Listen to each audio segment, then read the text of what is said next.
자, 첫 번째 같이 있죠. 막다른 골목. 자, 예레미야 33장 1절만 우리 다시 다 같이 읽겠습니다. 예레미야가 아직 시위대 뜰에 갇혀 있을 때에 여호와의 말씀이 그에게 두 번째로 임하니라. 여러분, 성령이 여러분을 인도하고 계시다. 그거를 얼마나 많은 성도님들이 느끼고 있는가. 눈에 보이지 않기 때문에 지금 눈에 보이지 않는 그 성령 하나님이 나를 인도하고 있다. 그런데 더 놀라운 사실은, 그런데 성령 하나님이 나를 인도하시는데 왜 우리 가정이 막다른 골목에 처해 있느냐. 왜 믿음 좋은 권사님에게, 왜 믿음 좋은 집사님에게 이런 인생의 막다른 골목 같은 정말 방법이 없고 길이 없는 이런 고난에 나를 처하게 했을까? 그런데 성령이 나를 인도하신다는 말은 무엇일까? 오늘 말씀을 잘 경청해 보십시오. 오늘 믿음이 좋기로 소문났던 예레미야 선지자가 그 하나님을 반대하는 사람들의 세력에 의해서 감옥에 갇히게 됐습니다. 답답하죠. 할 일은 많고 많은 곳에 가서 설교해야 되고 많은 하나님의 일을 수행해야 되는데 그 반대하는 사람들에 의해서 감옥에 갇혀 있는 이 예레미야, 그런데 그 모습이 마치 오늘 여러분과 제가 막다른 골목에 있을 때와 똑같다, 이런 얘기예요.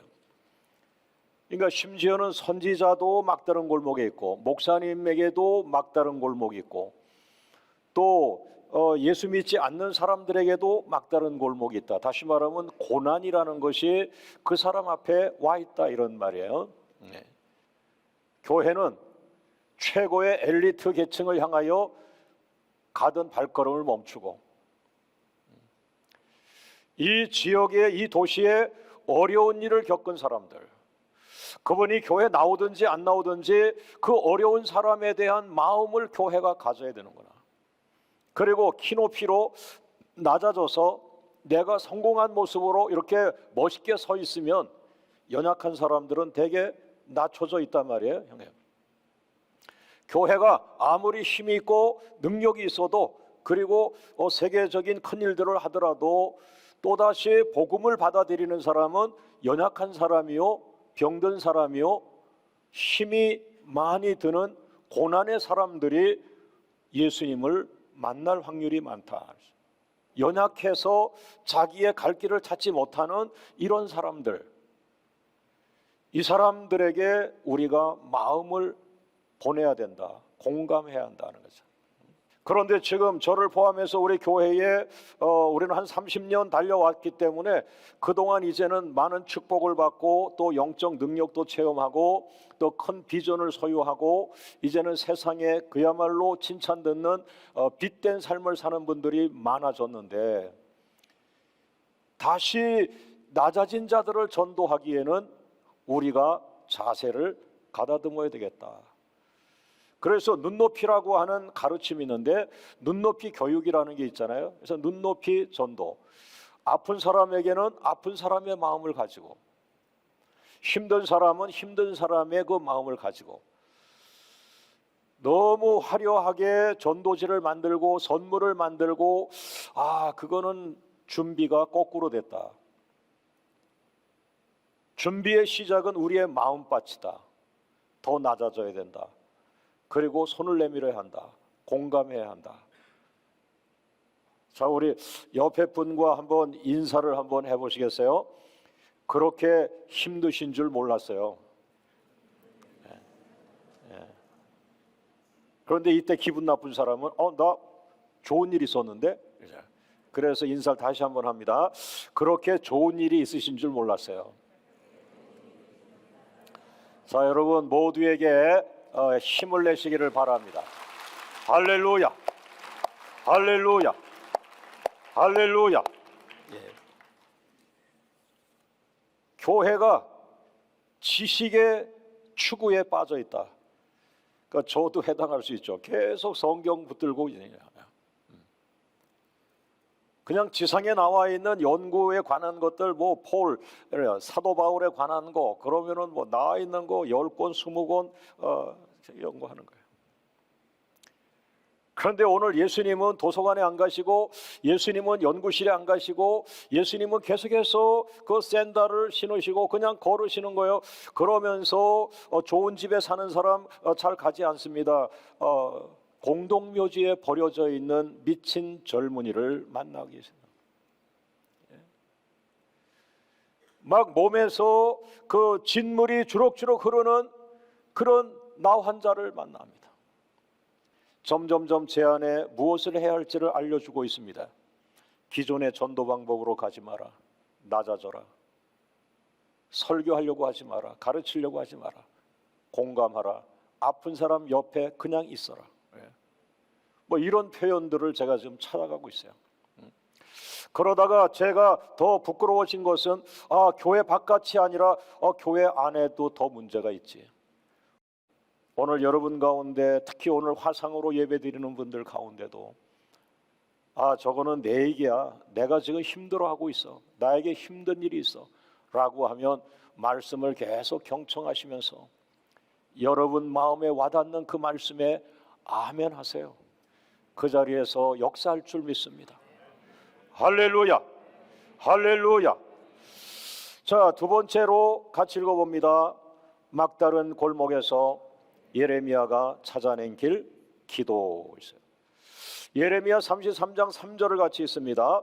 너는 내게 부르짖으라. 내가 네게 응답하겠고 네가 알지 못하는 크고 은밀한 일을 네게 보이리라. 여러분이 막다른 골목을 뒤집으면 하나님 코앞이라고 볼 수 있어요. 왜냐하면 항상 위기에 하나님을 찾았거든요. 그러니까 오늘 본문에서도 왜 우리에게 믿음 좋은 예레미야 선지자에게, 왜 권사님에게, 왜 집사님에게 고난이 올까?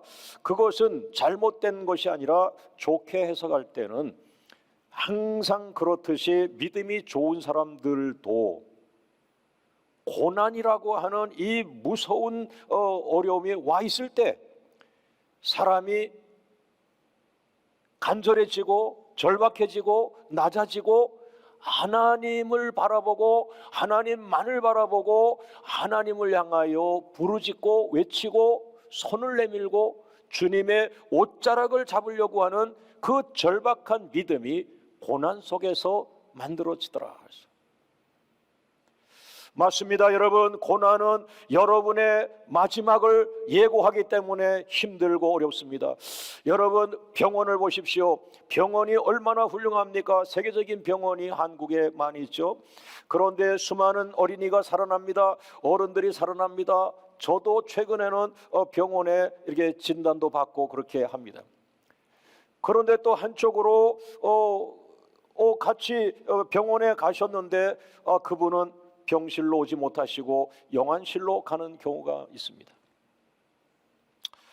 병원에 살려고 갔지만은 의학의 위대함이 있지만은 의학의 한계가 있는 것입니다. 여러분, 사람은 위대하게 자꾸 성장합니다. 그러나 인간은 인간입니다. 한계가 있습니다. 사람의 끝이 있는데 사람의 끝은 신의 시작과 같은 거예요. 인간의 위기가 하나님의 시작일 수 있어요. 바로 이 인간의 끝, 막다른 골목에서 인간이 할 수 있는 것은 신을 찾는 거예요. 기도예요. 할렐루야, 할렐루야. 오늘 그것을 성령께서 가르쳐 줬어요. 얘야, 성경을 잘 봐라. 예레미야 선지자가 믿음이 좋은 사람이지만 감옥에 갇혀서 동서남북 가로막혀 있다. 아무것도 할 수 없다. 그가 감옥에서 죽을 것이냐 살아날 것이냐, 넌 어떻게 생각하냐? 네, 그거는 하나님이 인도하실 겁니다 라고 했지만은, 그러나 오늘 성령께서 감옥에 있는 그 막다른 골목에 있는 그 한 지도자에게 방법이 나오는데, 너는 내게 부르짖으라. 너의 경우에는 기도를 시작하라. 기도가 출구다. 기도가 통로다. 기도가 살 길이다. 기도가 하늘에 닿는다. 내가 기도할 때 하늘이 움직인다. 내가 기도할 때 하나님이 움직이신다. 내가 기도할 때 하늘의 군대가 내 앞에 임할 것이다. 내가 기도할 때 천사가 임할 것이다. 할렐루야. 여러분, 막다른 골목에 오늘 예레미야 선지자 경우에는 출구가 기도라고 성령은 가르쳐주고 있습니다. 기도는 사랑하는 사람이 하게 되어 있어요.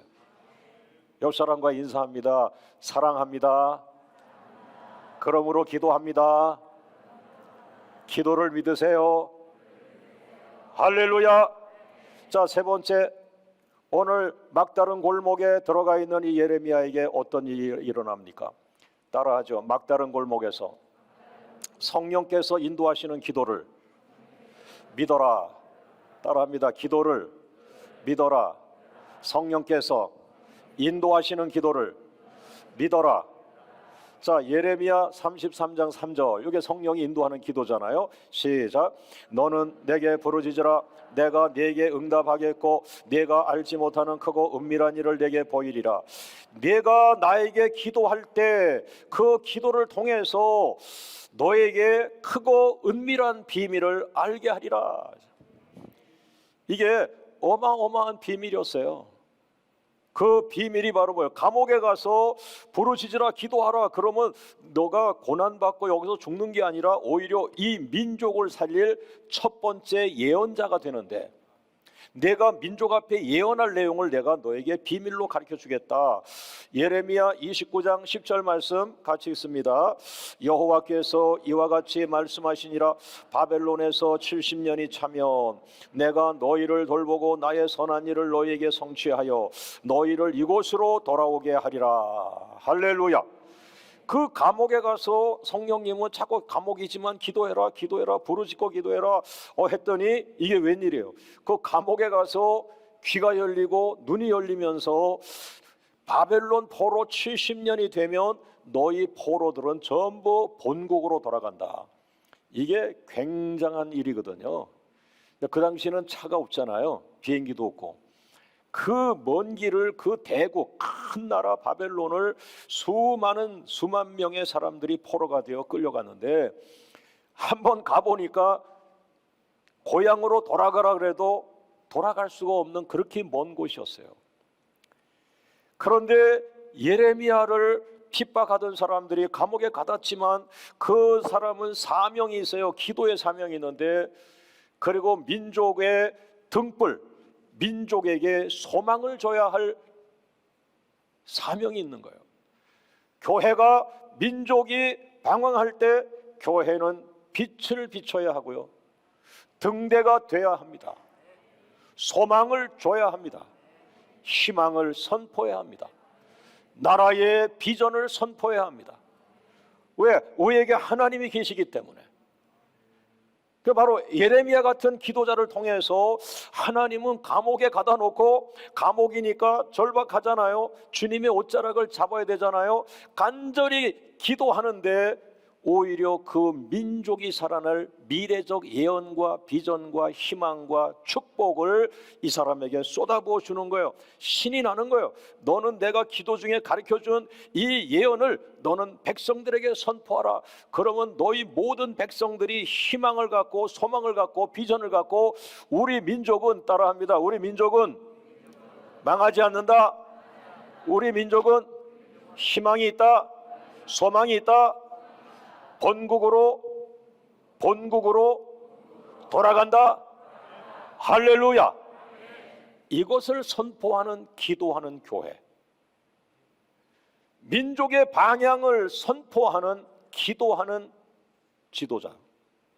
그래서 기도하는 교회가 굉장히 위대한 거예요. 그러니까 여러분이 막 미국 기도 선교 갔을 때 미국 목사님들, 성도 여러분 착 따라다니잖아요. 왜 따라다녔다고 생각하세요?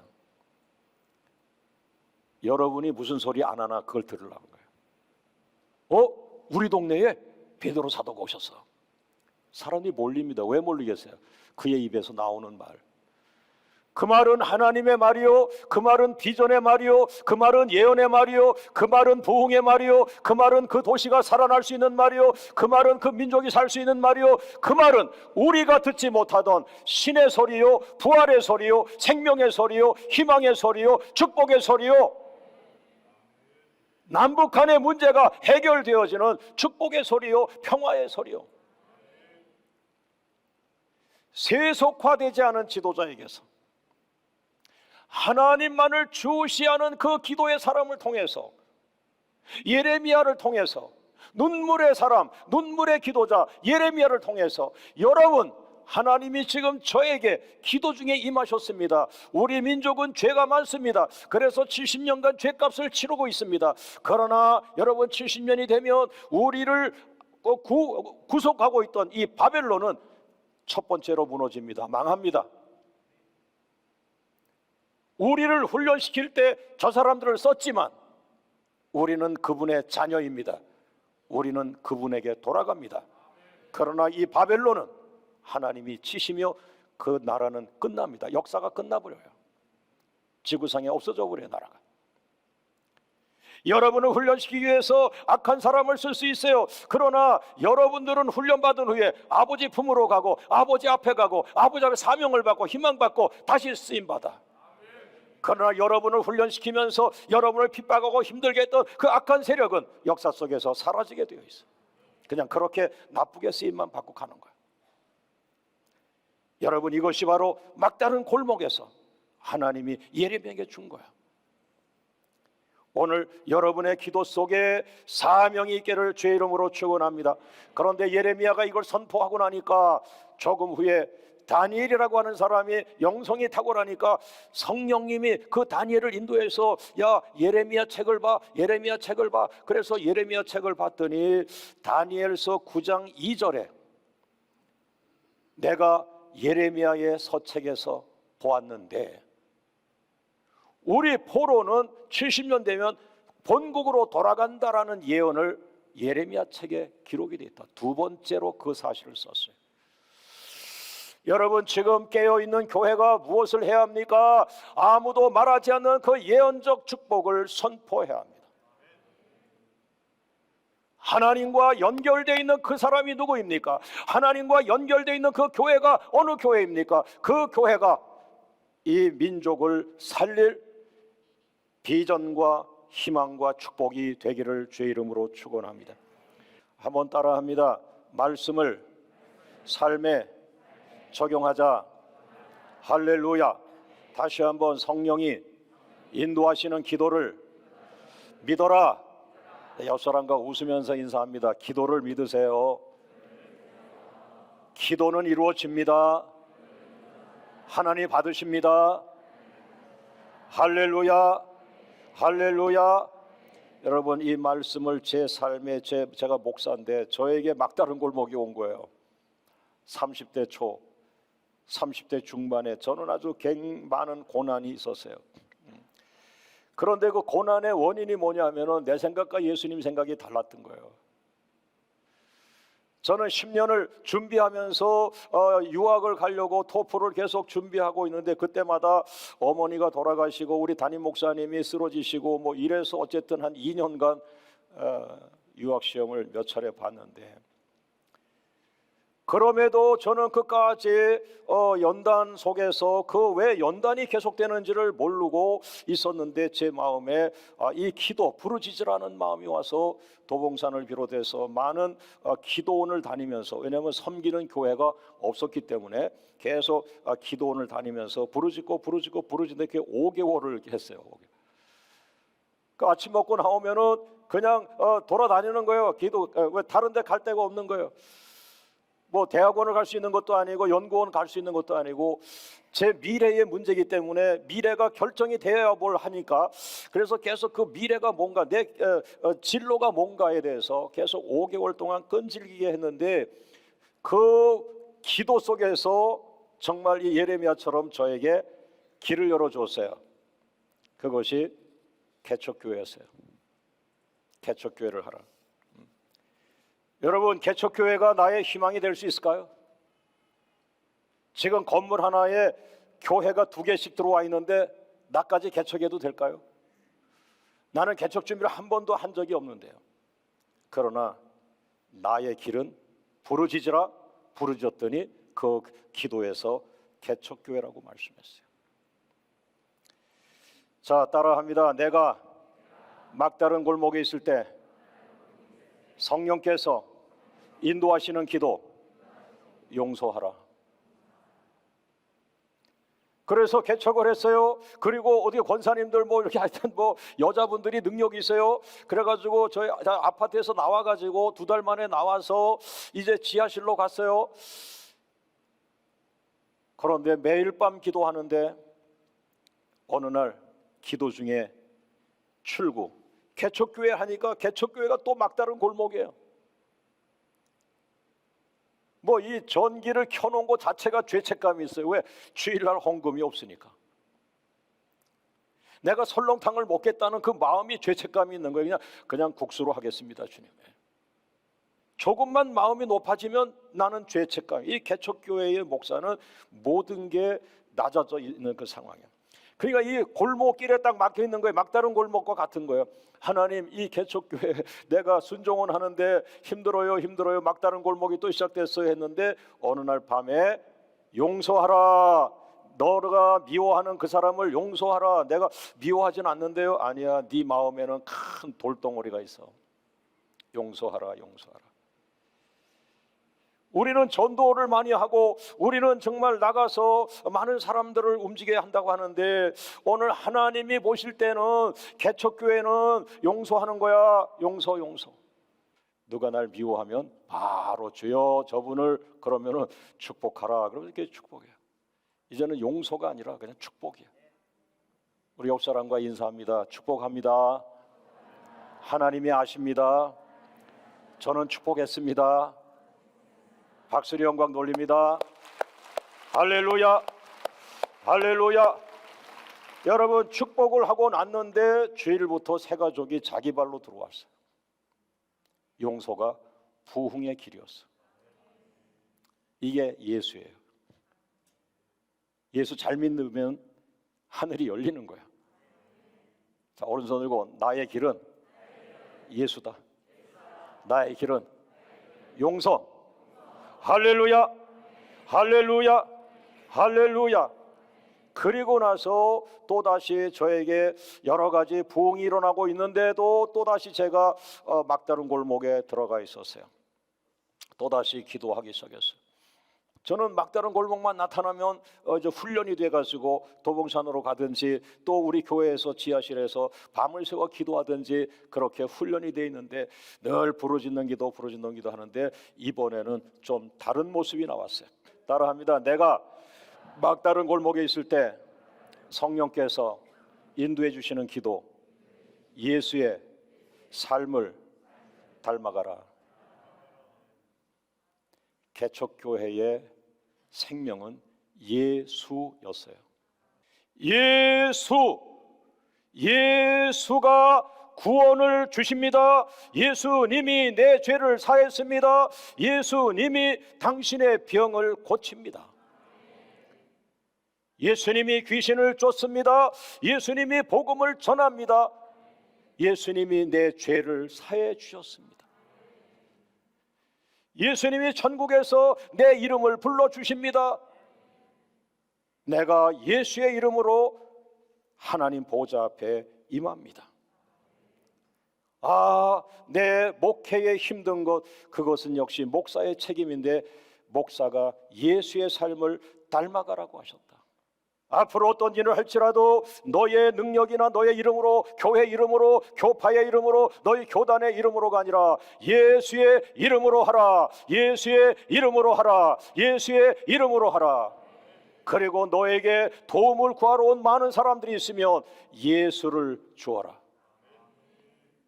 너희 강단에 그분이 주인이 될 때 이 교회가 세계 선교를 감당할 수 있을 것이요, 너는 그분을 쫓아만 가라. 주님, 지금 기도 중에 환상으로 보여주시는 그림 이겁니다. 너의 발자국을 남겼다. 너의 발자국을 지워라. 너의 발자국을 지워라. 너희 교회, 너희 한국교회, 세계 선교, 너의 발자국을 지워라. 그리고 예수님 발자국만 남게 해라. 어떻게 예수님의 발자국만 남기지? 간단한 거예요. 예수님이 나를 얻고 가시는 거예요. 오늘부터 예수님 업어달라 그래. 예수님 앞서가게 해. 예수님 발자국만 남는 교회. 모든 영광을 주님께 올립니다. 할렐루야, 할렐루야, 할렐루야.